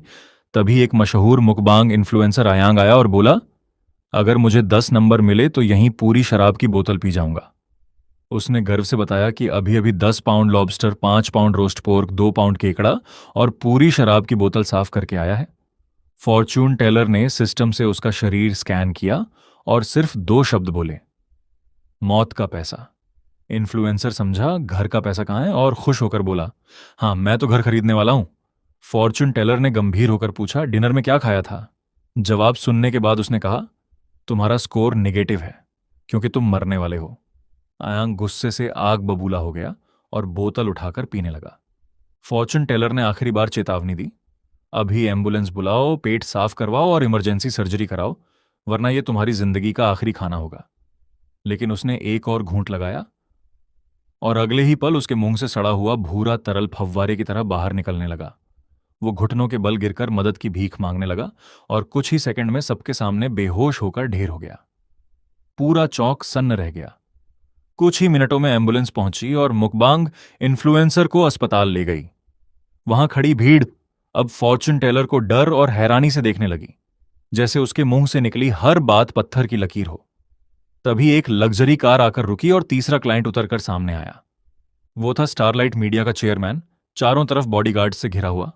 उसने 1 करोड़ युआन का चेक फॉर्चून टेलर के सामने रखते हुए कहा, मैंने सब अपनी आंखों से देखा है, तुम्हारे पास सच में काबिलियत है। मेरे ऑफिस चलो और मेरी कंपनी का भविष्य देखो। फॉर्चून टेलर ने उसकी तरफ देखा तक नहीं और बस अपना फोन चलाता रहा।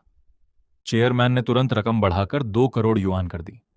साथ ही बोला कि अगर भविष्यवाणी सही निकली तो कंपनी का ऑफिशियल फॉर्चून कंसल्टेंट भी बना देगा और सालाना सैलरी जितनी चाहे उतनी खुद लिख लेना। फॉर्चून टेलर मुस्कुराकर बोला, अपना चेक अपने पास रखो, मुझे ऐसे पैसे कमाने का शौक नहीं। तुम्हारी चाय बहुत महंगी पड़ती है, उसकी कीमत मैं नहीं चुका सकता। इतना कहकर वो सामान समेटने लगा और बोला, मेरे काम का समय खत्म हो चुका है। उसने टॉवर की घड़ी की तरफ इशारा किया जहां ठीक रात के 11 बजे थे। फिर मुस्कुराकर बोला, अब तो स्वर्ग का राजा भी आ जाए, उसे भी कल तक इंतजार करना पड़ेगा। चेयरमैन का पारा चढ़ गया। उसने बॉडीगार्ड्स को रास्ता रोकने का आदेश दिया और ताना मारते हुए बोला, लगता है 2 करोड़ भी कम है। जवान हो, मौके का फायदा उठाना सीखो। फॉर्चून टेलर हंसते हुए बोला, मुझे पैसे नहीं, सिर्फ जिंदा रहना पसंद है। फिर उसने चेयरमैन की भौहों के बीच देखते हुए कहा, तुम्हारी बिल्डिंग का फेंक शुई पहले ही टूट चुका है। दुनिया का सारा पैसा भी उस दरार को नहीं भर सकता। चेयरमैन गुस्से में पूछ बैठा, इसका मतलब क्या है? लेकिन फॉर्चून टेलर सिर्फ इतना बोला, अगर जवाब चाहिए तो कल सुबह आना। इतना कहकर वो चला गया और पीछे खड़ा चेयरमैन गुस्से में उबलता रह गया। अगली सुबह फॉर्चून टेलर की आंख खुली तो पूरा अपार्टमेंट कॉम्प्लेक्स लग्जरी गाड़ियों और गुंडों से घिरा हुआ था। पड़ोसी ग्रुप चैट में रो रहे थे कि बाहर तक नहीं निकल पा रहे। सिक्योरिटी गार्ड भी सोच रहा था कि यहां फिल्म की शूटिंग हो रही है क्या। चेयरमैन के आदमी रिपोर्ट दे रहे थे कि fortune teller building number 5 flat 502 में ही है और रात से बाहर नहीं निकला। चेयरमैन ने आदेश दिया। जैसे ही बाहर निकले, चाहे कूड़ा फेंकने आए या दूध लेने, सीधे गाड़ी में डाल देना। लेकिन दोपहर तक भी फॉर्चून टेलर बाहर नहीं आया। आखिर चेयरमैन ने दरवाजा खटखटाने का आदेश दिया। तभी अचानक एक एम्बुलेंस आई और डॉक्टर स्ट्रेचर पर फॉर्चून टेलर को नीचे लेकर निकले। चेयरमैन चिल्लाया, बीमार होने का नाटक मत करो, 2 करोड़ कम पड़ गए क्या?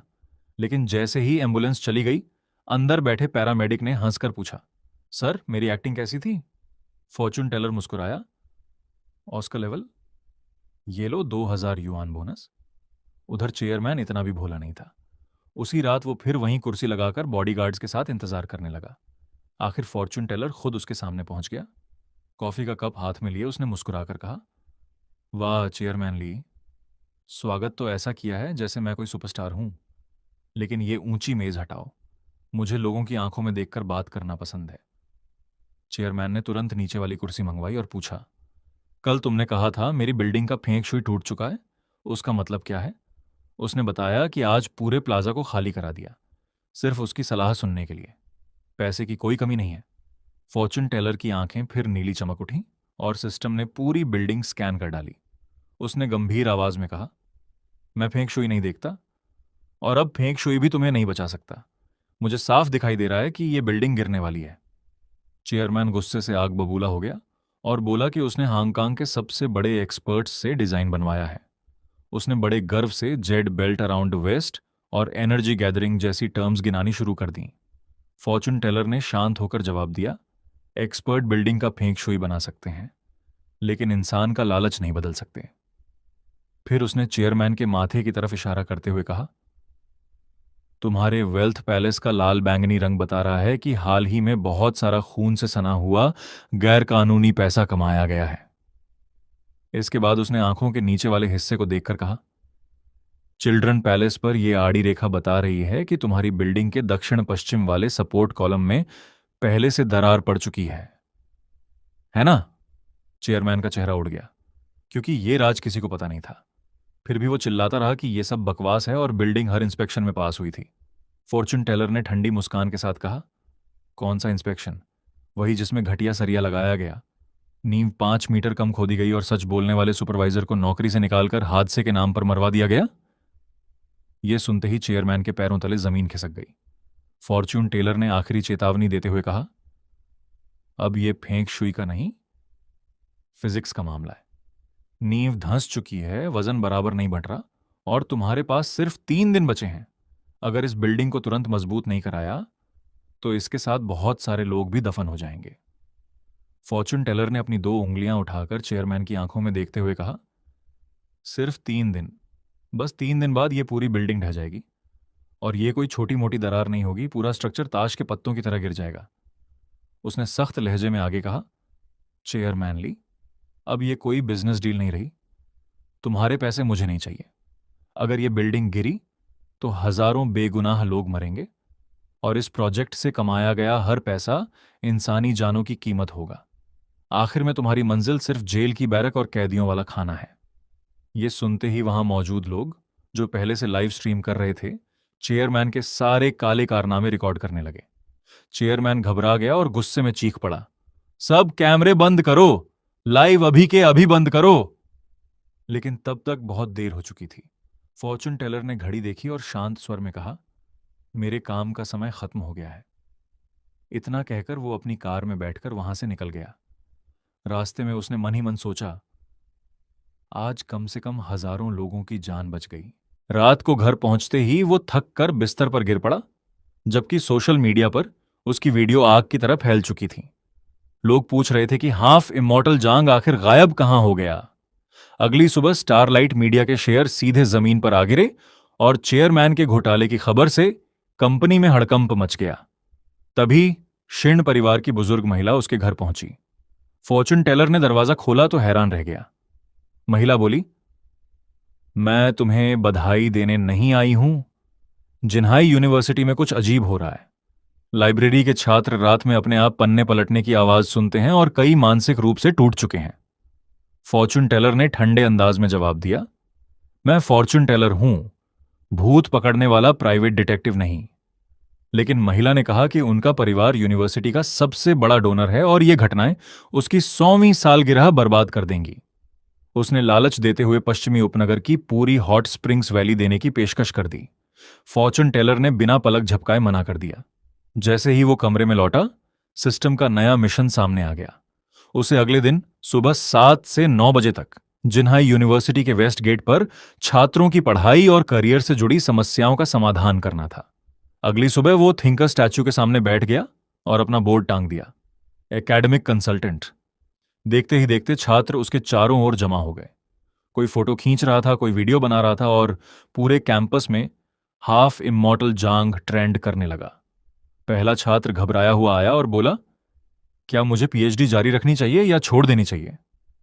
फॉर्च्यून टेलर ने उसका चेहरा देखकर कहा, तुम्हारी माथे की हड्डी और भौहें बता रही हैं कि तुम जन्मजात रिसर्चर हो। तुम्हारे अंदर लिटरेचर स्टार है, यानी तेज दिमाग और कमाल की एनालिटिकल क्षमता। लेकिन उसने रुक कर कहा, तुम्हारे ऊपर गहरे भूरे रंग की नकारात्मक आभा छाई हुई है जो तुम्हारी अकादमिक जिंदगी को सड़ा रही है। तभी छात्र ने अपनी पीएचडी छोड़ने की आधिकारिक एप्लीकेशन निकालकर दिखा दी। भीड़ फुसफुसाने लगी कि ये तो फिजिक्स डिपार्टमेंट का सबसे बड़ा जीनियस ले हुई है। फॉर्च्यून टेलर ने उसे सामने बैठाकर उसका सिर छुआ और अचानक पूछा, क्या तुम्हारे सुपरवाइजर के बाल कम उम्र में झड़ गए हैं? मुस्कुराने पर मुंह के किनारे गहरी लकीरें पड़ती हैं और नाक के पास बाएं गाल पर काला तिल है। छात्र के होश उड़ गए। कांपती आवाज में बोला, ये तो बिल्कुल मेरे सुपरवाइजर वोंग जांग घोंग का चेहरा है। फॉर्च्यून टेलर ने शांत स्वर में कहा, तुम्हारी मेहनत और किस्मत उसी ने चुरा ली है। तुम देवदार के पेड़ जैसे हो जो खुद खड़ा होकर दूसरों को सहारा देता है, लेकिन तुम्हारा सुपरवाइजर बैल की तरह है जो खुद ऊपर चढ़ने के लिए दूसरों का खून पसीना चूसता है। पिछले 3 सालों से तुमने रिसर्च नहीं की, तुम उसकी मुफ्त की मजदूरी कर रहे थे। ये सुनते ही छात्र की आंखों से आंसू बहने लगे। फॉर्च्यून टेलर ने पूछा, क्वांटम टनलिंग इफेक्ट पर तुम्हारी रिसर्च पूरी हो चुकी है ना? छात्र रोते हुए बोला, सर ने कहा मेरी रिसर्च बेकार है और मुझे सब छोड़कर नए टॉपिक से शुरू करना होगा। फॉर्च्यून टेलर ने सिर हिलाया। उसे तुम्हारी रिसर्च गलत नहीं लगी। वो चाहता था कि तुम हार मान लो और तुम्हारा तैयार काम उसके नाम से छप जाए। फिर उसने साफ कहा, यह यूनिवर्सिटी नहीं, तुम्हारे लिए अकादमिक जेल बन चुकी है। उसने छात्र को सलाह दी, उत्तर की तरफ जाओ, इस सुपरवाइजर को छोड़ दो। आज रात अपनी रिसर्च पेपर जर्मनी की एक मशहूर अप्लाइड फिजिक्स जर्नल में भेज दो। 3 दिन के अंदर तुम्हें पॉजिटिव जवाब मिलेगा। इतना कहकर उसने पीएचडी छोड़ने वाली एप्लीकेशन को कागज का हवाई जहाज बनाया और हवा में उड़ा दिया। छात्र फूट फूट कर रो पड़ा। तभी यूनिवर्सिटी के प्रेसिडेंट वहां पहुंचे और गुस्से में बोले, तुम छात्रों को उनके गाइड के खिलाफ भड़का रहे हो। फॉर्च्यून टेलर मुस्कुराकर बोला, मैं सिर्फ सही और गलत का फर्क बता रहा हूं। फिर उसने नीचे देखकर कहा, सर, पहले अपने जूते का फीता बांध लीजिए, वरना इस उम्र में गिर गए तो सिर फूट जाएगा। प्रेसिडेंट ने ताना मारा, मुझे भविष्यवाणी नहीं आती लेकिन फिजिक्स आती है। फॉर्च्यून टेलर हंस पड़ा, रिसर्च जर्नल में पेपर भेजना भविष्यवाणी नहीं, इंफॉर्मेशन वॉरफेयर है। उस जर्नल का एडिटर पिछले 2 साल से इसी टॉपिक पर अटका हुआ है। उसे ऐसे पेपर की सख्त जरूरत है। प्रेसिडेंट हैरान रह गए। फॉर्च्यून टेलर ने आगे कहा, और आपके दाएं जूते का फीता बाएं से ज्यादा घिसा हुआ है। इसका मतलब हाल में आपके दाएं घुटने में दर्द है और आपने चलने का तरीका बदल दिया है। मैंने छात्र को भागने की नहीं, अपना हक बचाने की सलाह दी है और आपको फीता बांधने की इसलिए कह रहा हूं क्योंकि आप इस यूनिवर्सिटी का सबसे बड़ा सहारा हैं। अगर आप गिर गए तो पूरे संस्थान की ऊर्जा हिल जाएगी। इसे अंधविश्वास नहीं, रिस्क मैनेजमेंट कहते हैं। यह सुनकर प्रेसिडेंट भी मुस्कुरा उठे और पहली बार पूरी तरह उसकी बात से सहमत हो गए। तभी एक अमीर लड़की भीड़ चीरते हुए सामने आई। उसने खुद को ली शुइया बताते हुए कहा, अगर तुम इतने ही बड़े फॉर्च्यून टेलर हो तो बताओ, क्या मैं स्टूडेंट यूनियन की लीडर बनूंगी? सही निकला तो पैसे तुम्हारे, गलत निकला तो कैमरे के सामने खुद को फ्रॉड कहना पड़ेगा। भीड़ बोली कि उसके परिवार ने यूनिवर्सिटी को 50 लाख का दान दिया है और एक्सटर्नल रिलेशंस हेड की पोस्ट लगभग उसी के नाम तय है। फॉर्च्यून टेलर ने बिना एक सेकंड गंवाए कहा, नहीं, तुम हेड तो छोड़ो, साधारण मेंबर भी नहीं बन पाओगी। पूरा कैंपस हंस पड़ा। फिर फॉर्चून टेलर ने उसकी आंखों में देखते हुए कहा, तुम्हारी काबिलियत अच्छी है लेकिन तुम्हारा स्वभाव बहुत खराब है।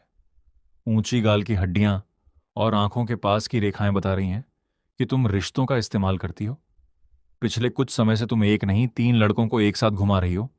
फिजिक्स वाला तुम्हारे रिसर्च पेपर लिखता था, पीई वाला तुम्हारे लिए खाना और टेबल बुक करता था, और सबसे बुरा हाल कंप्यूटर साइंस वाले का था। बेचारा 3 रात लगातार जागकर तुम्हारी इलेक्शन प्रेजेंटेशन तैयार करता रहा। इतना सुनते ही पूरी भीड़ की आंखें फटी की फटी रह गईं।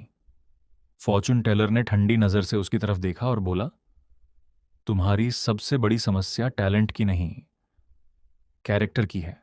स्टूडेंट यूनियन को रोल मॉडल चाहिए, ऐसा इंसान नहीं जो अपने फायदे के लिए लोगों को टाइम टेबल की तरह मैनेज करे। फिर उसने एक और बम फोड़ दिया। तुम्हारे चुनाव वाले प्रतिद्वंद्वी ने तुम्हारे सारे कारनामों की पूरी फाइल बनाकर पहले ही सुपरवाइजर को भेज दी है। लड़की का चेहरा सफेद पड़ गया। घबराकर बोली, "उ- उसे ये सबूत मिले कहां से?" फॉर्चून टेलर उसकी मीठी आवाज की नकल करते हुए बोला, जानू, तुम्हारे बिना मैं कैसे जी पाऊंगी। पूरी भीड़ ठहाके मारकर हंसने लगी और लड़की शर्म से पानी पानी हो गई। फॉर्च्यून टेलर ने कहा, जिस सीएएस वाले लड़के को तुम बेवकूफ समझती थीं, उसने अपनी सुरक्षा के लिए तुम्हारी सारी चैट्स और रिकॉर्डिंग्स का बैकअप बना रखा था। इसलिए अब लीडर बनने का सपना छोड़ो और माफीनामा लिखने की तैयारी करो।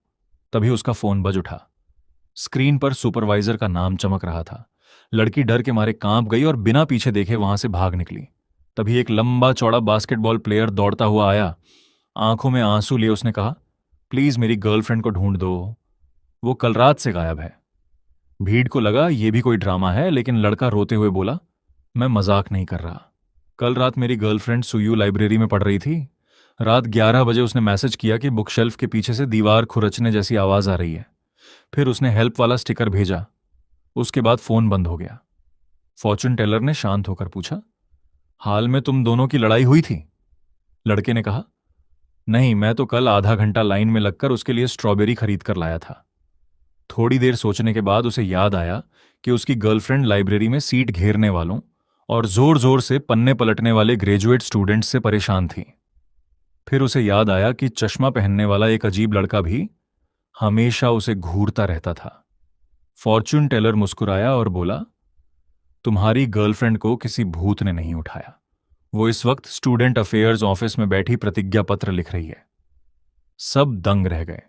उसने आगे बताया, कल रात वो एक लड़के के जोर से पन्ने पलटने पर इतना गुस्सा हो गई कि तुम्हारे प्यार से लाए हुए स्ट्रॉबेरी उसी के लैपटॉप और किताबों पर फेंक दिए। लड़का वहीं जम गया। उसका चेहरा उतर गया। फॉर्च्यून टेलर जाते जाते हंसकर बोला, तुम्हारा रिलेशनशिप समझना तो एडवांस मैथ्स से भी मुश्किल है। अपना ख्याल रखना। शाम तक पूरा यूनिवर्सिटी फोरम उसी की चर्चा से भर गया। कुछ छात्र तो उसे एग्जाम पास कराने वाला देवता कहकर फोटो के सामने हाथ जोड़ने लगे। तभी सिस्टम का नया मिशन आया। इस बार शहर के सबसे बड़े पेट हॉस्पिटल में जानवरों की रहस्यमयी बीमारियों का पता लगाना था। अगले दिन फॉर्च्यून टेलर ने वहां पेट लैंग्वेज एक्सपर्ट का बोर्ड लगाया और लिखा कि फीस आपकी मर्जी। पहली क्लाइंट एक अमीर महिला थी जो अपनी छोटी डॉगी बेला को लेकर आई। उसने शिकायत की कि बेला हर रात भौंकती है और उसके महंगे बैग चबा देती है। कई डॉक्टर दिखाए लेकिन सबने कहा कि डॉग बिल्कुल स्वस्थ है।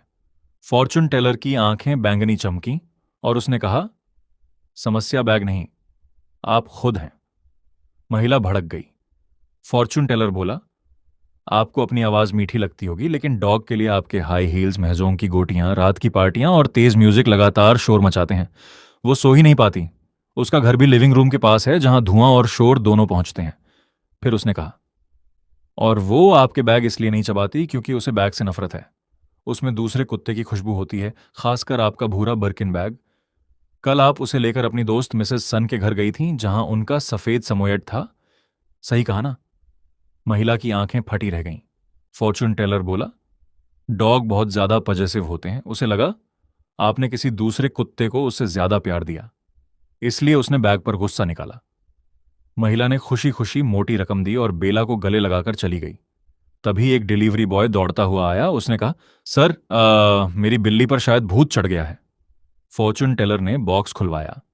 बिल्ली आखिरी सांसें ले रही थी। सिस्टम ने तुरंत बताया कि उसे नार्सिसस फूल के जहर से न्यूरोटॉक्सिसिटी हुई है। फॉर्चून टेलर बोला, ये भूत नहीं, जहर है।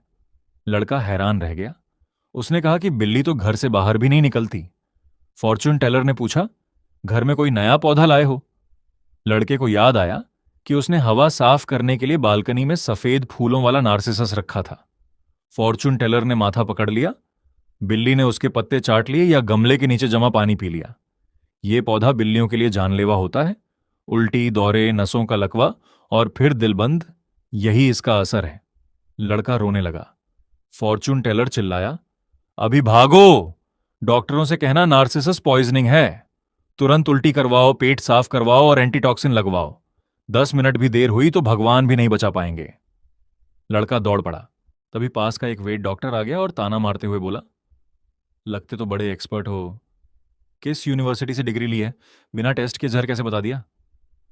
भीड़ भी थोड़ा शक करने लगी। डॉक्टर ने कहा, मैंने ब्लड टेस्ट और बायोकेमिकल टेस्ट सुझाए थे, लेकिन मालिक के पास पैसे नहीं थे, इसलिए दवा देकर घर भेज दिया। फॉर्चून टेलर ने गुस्से में कहा, यही तुम्हारी जिम्मेदारी है?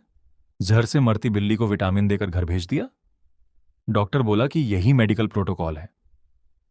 फॉर्चून टेलर ने ठंडे स्वर में जवाब दिया, और यही प्रोटोकॉल उसकी मौत की वजह बन जाता। तभी डिलीवरी बॉय दौड़ता हुआ वापस आया। उसने रिपोर्ट डॉक्टर के मुंह पर मारते हुए कहा, देखो, फॉर्चून टेलर बिल्कुल सही था। बिल्ली के पेट से नार्सिसस के पत्ते निकले, टेस्ट में लाइकोरिन पॉइजनिंग निकली और एंटीटॉक्सिन लगते ही उसकी जान बच गई। पूरी भीड़ दंग रह गई। वे डॉक्टर शर्म से सिर झुकाकर खड़ा रह गया।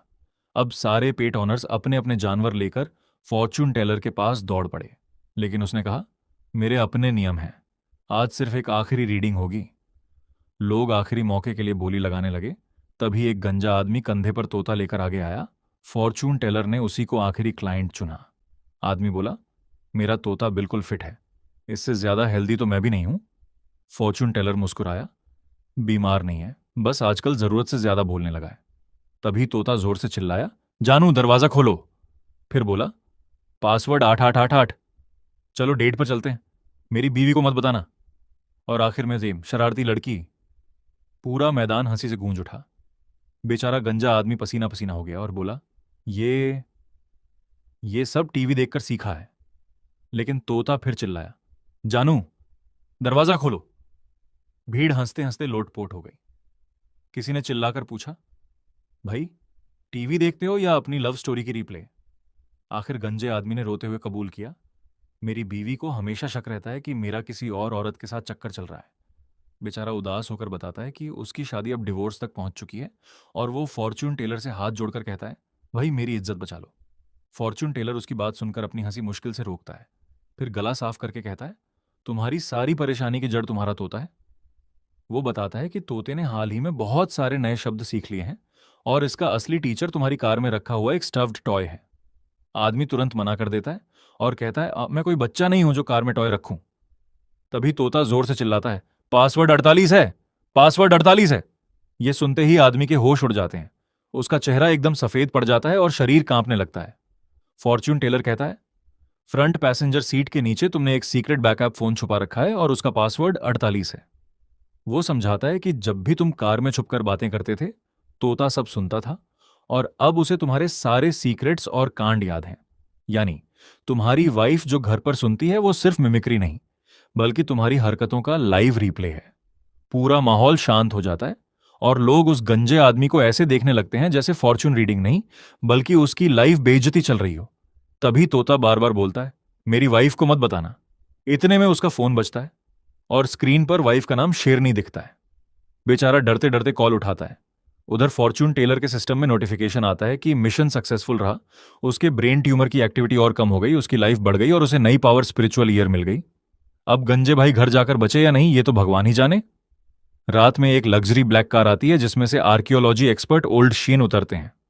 वो फॉर्चून टेलर के घर पहुंचकर उसे उसके पूरे नाम जांग फोंग से बुलाते हैं और बताते हैं कि उन्होंने उसकी मेडिकल रिपोर्ट देखी है जिसमें पता चला कि उसका ब्रेन ट्यूमर बढ़ने की बजाय धीरे धीरे ठीक हो रहा है। फिर वो सरकार की तरफ से उसे एक स्पेशल रिसर्च प्रोजेक्ट में शामिल होने का ऑफिशियल इन्विटेशन देते हैं। फॉर्च्यून टेलर पूछता है कि रिसर्च किस बारे में है, तो एक्सपर्ट बताते हैं कि ये ऐसी रहस्यमयी चीजों पर है जिन्हें साइंस आज तक नहीं समझ पाई। उसे एक प्राइवेट फैसिलिटी में पहला विक्टिम दिखाया जाता है जो लगातार कुछ अजीब अजीब बड़बड़ा रहा होता है।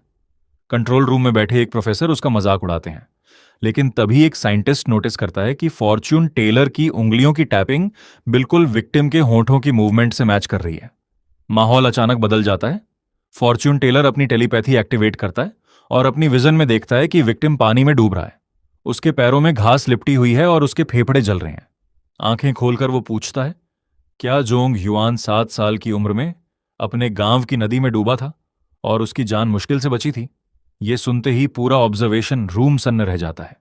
प्रोफेसर चिल्ला उठता है, ये नामुमकिन है। एक्सपर्ट चेन तुरंत अपनी टीम को सिर्फ 3 मिनट में जांच पूरी करने का आदेश देते हैं। कुछ देर बाद फोन पर कंफर्म होता है कि फॉर्च्यून टेलर की कही हर बात बिल्कुल सच थी। बताया जाता है कि 21 साल पहले जोंग युआन अपने गांव की पुरानी हाई नदी में डूब गया था। 5 मिनट से ज्यादा बेहोश रहा और गांव वालों ने आखिरी पल में उसकी जान बचाई थी। अगर आपको लगता है कि अब असली गेम शुरू होने वाला है, तो कमेंट में 48 जरूर लिखना। संदेह में डूबा प्रोफेसर बार बार सदमे में यही दोहराता है कि ऐसा हो ही नहीं सकता। वो बताता है कि आर्कियोलॉजी टीम ने उस युवक से सिर्फ 3 दिन पहले खुदाई वाली जगह पर संपर्क किया था, जहां प्रीकिन युग की बांस की पट्टियां मिली थीं। जो भी उन पट्टियों को छूता, उसकी मानसिक हालत बिगड़ने लगती और 1 हफ्ते के अंदर सभी अजीब लक्षण दिखाने लगते। वे ऐसी रहस्यमयी भाषा बोलने लगते जिसे कोई समझ नहीं पाता। फॉर्च्यून टेलर एक्सपर्ट से पूछता है कि आखिर उन्होंने उसे क्यों बुलाया है और उससे क्या करवाना चाहते हैं। एक्सपर्ट कहता है कि वे चाहते हैं कि वह उन बांस की पट्टियों को अपने नजरिए से समझे और डिकोड करे। साथ ही लालच भी देता है कि उनके पास देश की सबसे बेहतरीन मेडिकल टीम और एक सीक्रेट बायोलॉजिकल लैब है जो शायद उसके ब्रेन ट्यूमर का असली इलाज कर सके। यह सुनकर फॉर्च्यून टेलर सोच में पड़ जाता है, क्योंकि उसका सिस्टम सिर्फ उसकी जिंदगी कुछ दिन बढ़ाता है, बीमारी खत्म नहीं करता। आखिरकार वह यह मौका लेने का फैसला करता है और तुरंत दूसरे मरीज को लाने के लिए कहता है। दूसरी मरीज एक महिला होती है जिसे कसकर बांधा गया होता है। वह हिस्टेरिकल होकर चिल्लाती रहती है, सब जला दो, सब जला दो। कंट्रोल रूम में बैठे एक्सपर्ट नोटिस करते हैं कि वह सिर्फ आग की बात कर रही है। तभी फॉर्च्यून टेलर प्रोफेसर सन से कहता है कि तुरंत प्राथमिक स्कूल की किताब में मौजूद एक कविता चलाओ। जैसे ही स्पीकर पर कविता बजती है, बछड़ा अभी भी पहाड़ी पर घास चर रहा है। महिला की हालत धीरे धीरे सुधरने लगती है। उसे बचपन की याद आती है जब वह आग में फंस गई थी और उसकी माँ उसे बचाने आई थी। वह धीरे से माँ कहती है और होश में आ जाती है। फॉर्च्यून टेलर उसके माथे पर हाथ रखकर कहता है, आग खत्म हो चुकी है, अब तुम पूरी तरह सुरक्षित हो। महिला शांति से सो जाती है। वह एक्सपर्ट्स को समझाता है कि उनकी टीम पागल नहीं हुई थी, बल्कि उन बांस की पट्टियों ने उनके जीवन की सबसे डरावनी यादों को ऐसे जिंदा कर दिया था जैसे वे बार बार कोई वीआर फिल्म देख रहे हों। एक्सपर्ट चियन समझ जाता है कि यह यादों पर आधारित एक शक्तिशाली मानसिक प्रभाव है और प्रोफेसर सन जोड़ते हैं कि इसकी सूचना तरंगें सीधे दिमाग के मेमोरी सेंटर पर असर डालती है। तभी तीसरा मरीज खुद चलकर कमरे में आता है। वह न चिल्लाता है और न कुछ बोलता है, बस कानों तक फैली डरावनी मुस्कान के साथ चुपचाप बैठ जाता है। फॉर्च्यून टेलर उसे देखकर पूछता है, प्रोफेसर लू, क्या तुम्हें 30 साल पहले की वह गर्मी याद है जब तुमने अपनी 5 साल की बेटी खो दी थी? इतना सुनते ही उसकी मुस्कान गायब हो जाती है और वह फूट फूट कर रोने लगता है। वह अपनी बेटी नाना का नाम लेकर टूट जाता है। फॉर्च्यून टेलर बताता है कि बांस की पट्टियों ने उसके जीवन के सबसे बड़े पछतावे को पकड़ लिया था। 30 साल पहले वह देश का मशहूर वैज्ञानिक था, लेकिन विदेश में रिसर्च में फंसा रहा। उसकी बेटी को गंभीर बीमारी हुई और जब तक वह अस्पताल पहुंचा, बहुत देर हो चुकी थी। तब से वह खुद को यही समझाता रहा कि अगर उस दिन वह रोने की बजाय मुस्कुराता, तो शायद उसकी बेटी खुश होकर कोमा से जाग जाती। यही पछतावा उन पट्टियों ने हमेशा दोहराने वाला कोड बना दिया। इसलिए वह सच में मुस्कुरा नहीं रहा था, बल्कि अपनी पूरी जिंदगी अपनी बेटी से खामोशी से माफी मांग रहा था। प्रोफेसर जमीन पर गिरकर रोने लगता है।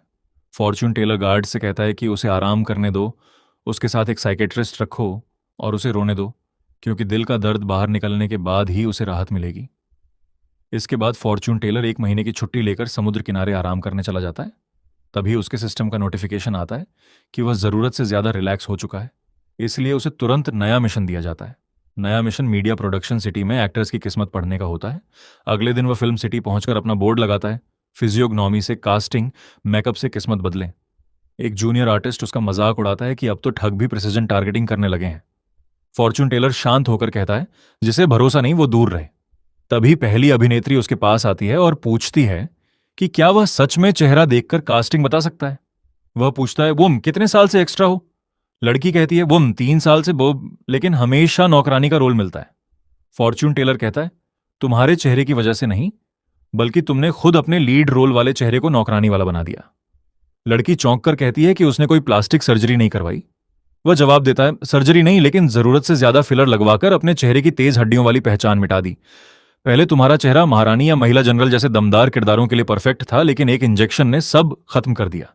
अब तुम सिर्फ पीछे खड़ी होकर मालकिन गड़बड़ हो गई बोलने वाली नौकरानी बन सकती हो। भीड़ उसका मजाक उड़ाने लगती है। लड़की रोते हुए समाधान पूछती है।